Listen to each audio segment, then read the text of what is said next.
I just seen that, and I just want to say, I remember I saw an interview on No Jumper that Bricc Baby said when I went to jail that it was the game guards. The game guard finally got me. From all that talking, dissing street gang member. Bricc Baby, if you ever see this interview, look like the Crip guard got y'all. And they got your ass in a mean headlock too. The feds. Yeah. This separates the men from the boys right up.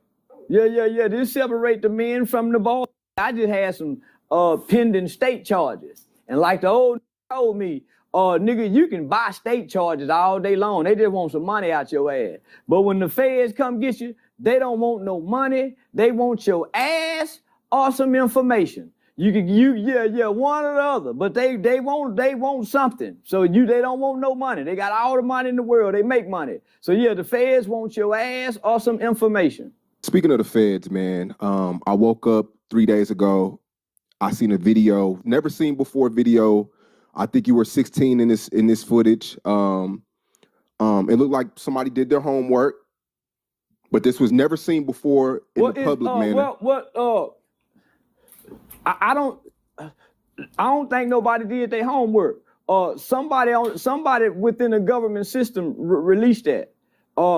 Because I nanny boo-booed the city after I beat them charges. So not only did I nanny boo-boo the city, I talked about some dirty police officers, dropped their names, and brought up the Dacian Steptoe and the Officer Garrett Hull right after I beat my charges. So nigga, I shook my dick at the city. So this is old news coverage. So I was locked. This is old news coverage of '93. I was a juvenile at the time, so my face was blurred. They couldn't show my face back then. So there's no way an average citizen on the internet done dug this deep to get an archive of a news footage, nigga, from 1993, 92. Nah, Nah, that was an inside release. But do you consider that snitching on your friends though? For one, them wasn't my friends. You gotta think, homie. This is what me and Gilly the Kid fell out over. How you go put street rules down on at 14, 15, 16? How? I'm not a street kid. I'm not a criminal. I'm a kid who was raised to tell the truth. When my mama come in and say, son, what happened? Mama, I didn't do that. I got a paid for lawyer. I got two lawyers, Carl Mallory and Louis Stearns. Louis Stearns became Judge Stearns, Judge Louis Stearns. But nigga, I had two paid for lawyers. Nigga, my mama is a well-to-do mama. I'm just playing, I ain't playing.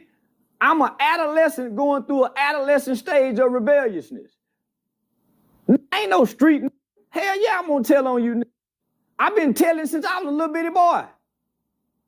I've been telling all my life. Mama, Kevin did, nigga, I've been telling so all of a sudden I ain't gonna tell. And my mama crying saying, son, and then fuck him. Met them in the 8th grade. I don't know them. I didn't go to elementary with them. These project kids. And this is what I want to show people. The well-to-do kids have no loyalty to the project kids. Hell yeah, I'm gonna tell on you. My lawyer say, hey, who shot him? He did. He's the worst candidate. He been in and out of juvenile system. I'm a good kid. Hell yeah, I'm gonna play good boy. That. There's no honor amongst thieves. So hell yeah, no, that ain't snitching. In from the jump, I say, hell yeah, I told nigga, my mama came in to who he did it, mama. And my lawyer and them say, this is what we going with. That's how I became famous on the internet. Remember the Pop Hunter situation, me and your first interview? That's how, so now we back to the beginning of how Charleston White got started. Gilly the Kid and his son with that Pop Hunter kid because same situation. That's what made me come forward. Nigga, how we go, so how we gonna trick the kids into street shit and you not raised in the streets? When my mama come to the police station, I remember one time me and my cousin snuck out the house and we went to mess with some girls stealing cars. The police get on us. Them get arrested and go to juvenile. I get away. Do you know what my mama said the first thing she did when she went down to pick my cousin up from juvenile? I know Charleston was with y'all. Where he at? My brother committed a murder. My mama made him go turn himself in. Homie, I come from an honorable, upstanding family. I don't have no crooked mama. Son, you tell these people the truth. So, nigga, nah, I wasn't raised with street shit. I was raised to tell. Is that what made you so passionate about the Pop Hunter situation? Yeah, because how you gonna tell a kid to go against his mama? Because of some street codes who everybody break. Everybody break these codes. Everybody break these codes. Homie, when we got arrested, homie, all these niggas older than me. There was a news article in 2004, 2005 by Bob Ray Sanders in the Fort Worth Star-Telegram. I never got to read none of the articles back in the 90s, but homie, we was on the front page paper of every news station. The news media described me as being the youngest, the smallest, but the brains out of the bunch. Homie, all these niggas was older than me. I'm just bullshitting and ran away from home because my mama had just had my little sister. So nigga, I'm mad because I ain't the baby no more. And I'm being rebellious. My mama just had a new baby. I'm 13 going on 14. It's the summer going from 8th grade to, I'm just being rebellious. I ain't no criminal. I've been playing the flute in the band. I go on family vacations. Nigga, we eat dinner at the table. We don't eat dinner in our room. I got my own bedroom with my own bunk beds. I got a desk right there, a real set-up desk. I got my own phone. I'm a spoiled kid. I ain't no street nigga. But you was playing street though, right? I wasn't playing street. I'm playing rebellious. I'm rebelling against mama being delinquent. I'm not being criminal. I'm being delinquent. We stealing jackets. We breaking into houses. We ain't being criminal. We being delinquent. There's a difference. We breaking bottles. We breaking in the car. We sneaking in the girl. We ain't shooting guns and killing. We ain't doing none of that. Breaking in people's houses is criminal activity though. It's delinquent. It's delinquent. Did you hand him the gun before he shot him? Yeah. And you told him shoot him? Yeah, shoot that motherfucker. But I ain't mean it. I'm just talking. Yeah, I ain't mean it. Dumb up. I ain't mean it. Is this your gun at the time? Nah, homie, we had so listen, I'm just out. So listen, so I ran away from home. My mama was being strict. She pregnant with my little sister. Just had my little sister at the time. So the baby no more. Nigga, the baby of the family. So nigga just being rebellious. My brother in and out of trouble. So nigga, you gotta think. I had 9 eye surgeries from age. So I fell in the washing machine. Think about this, nigga. I fell in a washing machine at age 5. I didn't learn how to walk again till almost age 8. By age 8, I put my eye out. So nigga, from 5 to 8, I'm in and out the hospital for surgery. So I ain't go to school. I got a private tutor. So nigga, I'm a sheltered kid. So at age 8, I put my eye out.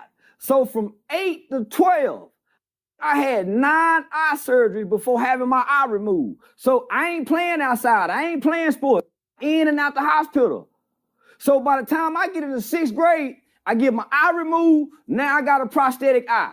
But I'm still in and out going through the doctor. By the time I get to 7th grade, this is my first full year of having a prosthetic eye. No more surgeries, no more doctor's appointment. Now I finally get to be a kid. Now I'm in middle school. I don't know nothing about crime. Now we're in the 8th grade. You catch a murder case in the 8th. I don't know nothing about. I just come out the hospital being laid up. I ain't no criminal. No motherfucking criminal. I don't know no street codes. I know to do right and I know what's wrong. I know you tell the truth. Nigga, you be honest. I'm an honest kid. Hell yeah. So anybody tell you, yeah, that nigga brutally honest. Ever since he was a kid, that nigga brutally honest. Yeah, we did this. Because this is how I was raised. So the core foundation of who you are. Why do you think so many niggas tell on first 48. Why you think there's so many who tell? Because the core foundation of who you are is good natured based on how our mothers and grandmothers raised us. But the culture wants you to believe we all come knowing and raised this street shit.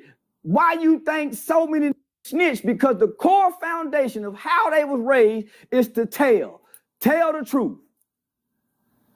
So when you get in trouble, homie, the core foundation of who you are comes forward.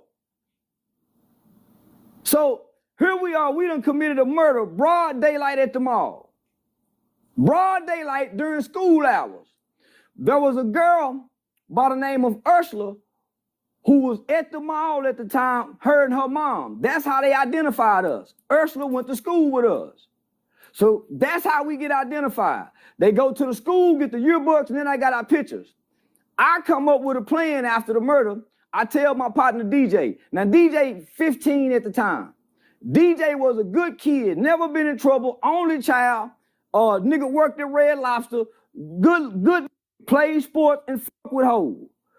Antoine Doolittle, the shooter, is a nigga from, I think they from South Dallas, Oak Cliff, some just moved, just come to the city. He had two brothers that was in and out of prison with a life sentence. Mama in the project, he in and out the boys' home. Really didn't fuck with girl, but he a project. His mama let him stay out all night long. So me and DJ, two different backgrounds from these other two. Me and DJ go to school together. We don't really go to school with Antoine and him. We just passing each other during the summertime. So there's no real friendship. We just hanging during the summer. That's how most get in trouble. Going to go group up with some new group of friends during them summer activities. That's how they get in trouble. Antoine and them couldn't have came to my mama house. Nigga, my mama never met Doolittle. I would run away from home, and that's where I would go stay because his mama let anybody come over. He can do anything. My mama would come over there looking for me. His mama say, no, he ain't here. He couldn't come to my house. Those mama, nigga, man, nah, my mama didn't play. Nigga, I couldn't go, if I didn't run away from home, I couldn't go nowhere. My mama want to talk to who taking you. Let me talk to their mama. Who picking? No, nigga, I come from structure. I come from a woman who had morals and principles and tried to instill this. I'm just rebelling at 13 during what they call an adolescent stage of life. Most children rebel. I'm rebelling against mama. She talking that God talk, trying to take us to church. She bringing more structure. The concept of tough love had just came about. Now mama talking this tough love talk. And she done had a baby. And I mean, yeah. So I'm just going through some shit, rebelling during the adolescent stage. And almost cost me my life. Somebody lost their life. We out being delinquent, stealing jackets. We ain't robbing, we stealing jackets. But we took a gun. Somebody lost their life, innocent man. So, you think when they say capital murder, as a kid, your mama, your grandma, capital murder, and we done killed the white man, and we done this during the time, it was unheard of. I'm one of the first kids in Fort Worth, Texas to ever be tried and adjudicated and sentenced for the crime of murder. That's in the history books. I'm one of the first children ever to be tried and adjudicated for the crime of murder. And we killed the white man. It was unheard of. Do you remember the day you testified? Yeah. Because I was already locked up 2 years. Were you persuaded to testify? Was it something that you kind of didn't want to do? Hell no, I wanted to do it. For one, I had been in the boys' home 2 years. So I couldn't wait to come back to the city in a juvenile detention center to try to some of them juvenile hoes, because we got to interact. Yeah, so I can some of them juvenile hoes, get to see Ted, all the old juvenile staff, and then who I know it. So think, I'm 16, so I get to come back to juvenile, some of my classmates and some I know, so I'm excited to come back. Was it a thing around the city that you testified? It was on the news. It was on every news station. It was on every major, but wasn't nobody saying, oh, he testified. Everybody, kids. Everybody understand, we all would have done this. Nobody think I shouldn't have testified. We all kids. Regrets? Nigga, I was facing 40 years under the Texas Juvenile Determined Sentencing Law. Man, nigga ain't never even heard of that before as a kid. 40 years? What? Now, nigga, I've been coming to juvenile for the last, so I went to juvenile from probably 13 to 14. I wasn't in trouble at 12, I wasn't in trouble at 11. I had one little year of rebelliousness, being resentful, going against what mama say, thinking mama don't know what she talking about because she a woman. Going to the culture, the streets, based off what's been propagated. I'm just out in the wilderness. I ain't got no business out here. Hanging with some who go to bed hungry. Hanging with some who 7 people in this 2-bedroom. Roaches. Nigga, man, ain't no roaches in my house. Man, there's people walking in and out all day. Man, I ain't know that exists. So, you thinking capital murder, 40 years. You lying to me. You go do whatever your mama and your lawyer instruct you to do. That's why these tell when the feds get them, because they lawyer tell them, hey, listen, they got evidence on you, might as well tell. You go do what your lawyer tell you to do. And everybody know I'm the good kid out this situation. He ain't got no business with them based on looking at our mamas. Based on looking at our mamas, how mama dressed when she come to court, how she talk to the judge. I'm the only one would have paid for a lawyer, 2 of them. My partner DJ, they had to go, his mama then went on the radio station to try to raise some money for him. Because at this time, there was 3 skinheads who had killed the black man. So there was 3 skinheads who killed the black man, and we killed the white man, and all this was on the news, and it was being in comparison. So they looking at our mamas. Got Carl Mallory, one of the baddest goddamn lawyers come, what? So now I'm being presented in a whole nother light. And I'm the kid with all the mitigating factors. Your Honor, the kid broke his leg when he was 5 years old. Kid's been sheltered. He don't know no man. Boy been in and out the hospital, in the house having surgery. He just running, yeah. So I got all the mitigating factors. You think I ain't gonna play alone? Cause I'm playing along with these niggas? So I got 12 years because I agreed to testify. Hell yeah, I'm gonna testify. They got tried as adults. The day they got their certification hearing, and this would hurt their case the most. The day they got certified, when they was being transferred from the juvenile detention center to the county jail, they was on the news laughing. So there was a news reporter by the name of Debbie Price. And at this time, it was about 8 kids who had committed murder. So, homie, this is unknown to the world in Fort Worth, kids committing murder. So there's a lady by the name of Debbie Price who wrote this national article that was called Kids Who Kill with No Remorse. Nigga, I wasn't a kid identified with no remorse. They were talking about my Latin King partner, Jose Rodriguez. Nigga, he was a serial killer at the time, little Mexican. He was heartless at the time, little wild motherfucker. But all throughout my psychological evaluations and meeting with psychiatrists, I'm the kid with remorse. I'm the most salvageable. He can be saved. Look at what kind of background he come from. Those are the determining factors. So when they look at them, homie, that nigga got 75 years. And they got 75 years. DJ, he got out on bond, moved to Oklahoma, and he was killed in a high-speed chase running from the police. The oldest guy, Antoine, I think in the beginning he got 99, went back on appeal, maybe did 20, but we the only 2 out. So Antoine Doolittle's out? No, Antoine Jenkins is out. Doolittle still locked up.